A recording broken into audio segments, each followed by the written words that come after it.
So ni Kereta Akbar. Lama ni kisah lama ni November PRU 15. Tak salah saya bercita-cita tinggi mau jadi Perdana Menteri. Khairi Jamaluddin.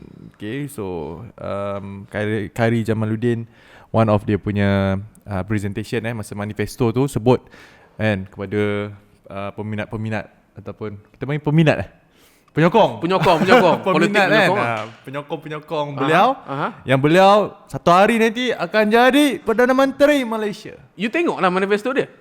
Bukan manifesto, dia memman viral kan kat TikTok. Kadang-kadang kita tak lah. follow pun kita terpaksa tengok kan.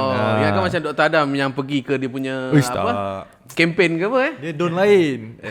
Dia parlimen lain. Dia parlimen lain kan. Saya parlimen lain. What do you think?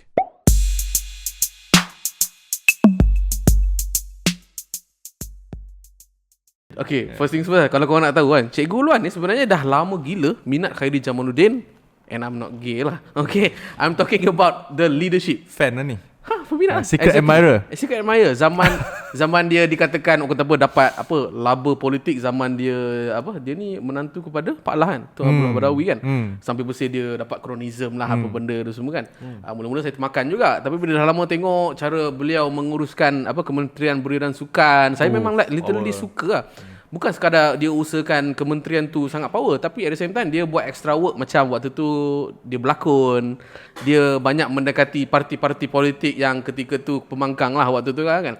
So saya dapati macam walaupun di dalam UMNO lah, ni pada pendapat saya lah, dalam UMNO sendiri dengan cerita orang tak suka dia. Dan kalau saya cerita pun dekat kawan-kawan saya kan yang tidak menyokong UMNO ni semua kan, saya kata, aku suka KJ. Kenapa aku tak suka KJ? Adalah alasan dia tu semua. For me, love or not love, I would say the better word is called respect lah. Respect. Dulu kan daripada college kan, bila saya kat college pun saya ni susah lah saya nak respect ketua. Saya boleh kira lah dengan jari satu tangan saja orang-orang yang saya dulu pernah bekerja ataupun leader yang saya pernah bekerja dulu yang saya respect. Masa saya kat UK dulu, sebab saya pun aktif dalam persatuan, seorang je leader yang saya respect. Amongst all the leaders, seorang saja. Okay. And memang I think he knows lah kan who that person is. Dekat college, masa saya kat college tak ada pun.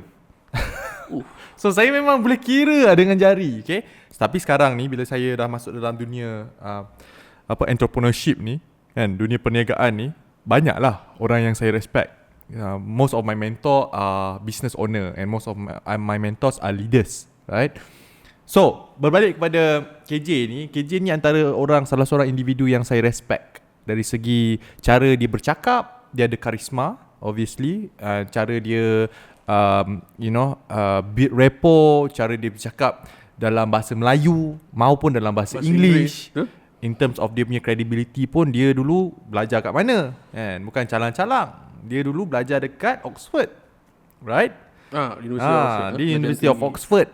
And then so dari segi academic qualification dia pun memang power.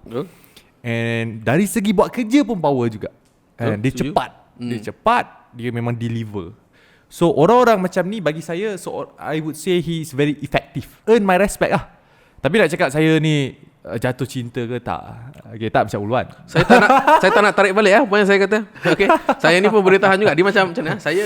Kalau saya biasa tengok movie kan, saya bagi tahu je, saya memang minat gila Chris Evans, Chris Hemsworth ni semua. Now, which comes to the question lah. Do you think KJ is supposed to be, adakah salah KJ untuk menjadi Perdana Menteri? Bagi saya tak salah. In fact, nak jadi Perdana Menteri ni sepatutnya semua orang boleh nak jadi Perdana Menteri. Kita hidup dalam negara demokrasi. Kan? Negara demokrasi bermaksud semua orang, asalkan anda warga negara Malaysia, memang mampu dan boleh menjadi Perdana Menteri. Kan? But the question is, you need to find the right parti politik that will push you up there. Tapi masalahnya KJ ni berada dalam satu parti politik yang malangnya I wouldn't say he's famous lah, ataupun he's likeable dekat dalam dia punya parti politik tu sendiri. Okay, in fact, as of now dia dah kena pecat lah pun. Tak ada parti. Kan? Setakat ni lah. Tak ada parti. So dia kena find a party that would support him and want him to be the prime minister lah one day. So would you say that dengan ciri-ciri kepimpinan yang you dah bagi tahu dekat kita orang, dia ni memang layak lah untuk menjadi Perdana Menteri? Your honest ni lah. Okay, kalau saya tukar soalan tu, ada tak Perdana Menteri yang you rasa tak layak pun jadi Perdana Menteri tapi jadi Perdana Menteri? Kan banyak kan? Banyak sangat banyak sebenarnya. So point dia, nak cakap dia ni layak ke tak? To me layak. Unfortunately the Perdana Menteri yang jadi kat Malaysia ni bagi saya, you know, kadang-kadang kita tengok kan, like kita nak Perdana Menteri ni yang berkaliber, yang hebat dan sebagainya. Tapi malang ni for the past few years kita nampak, you know, like literally Seorang jadi Perdana Menteri kan. Dan yang naik tu pun kita tak tahu on what basis. Betul. Faham tak? So sebab terpaksa kalau kalau tanya saya, memang bagi saya layak. Memang selayaknya lah.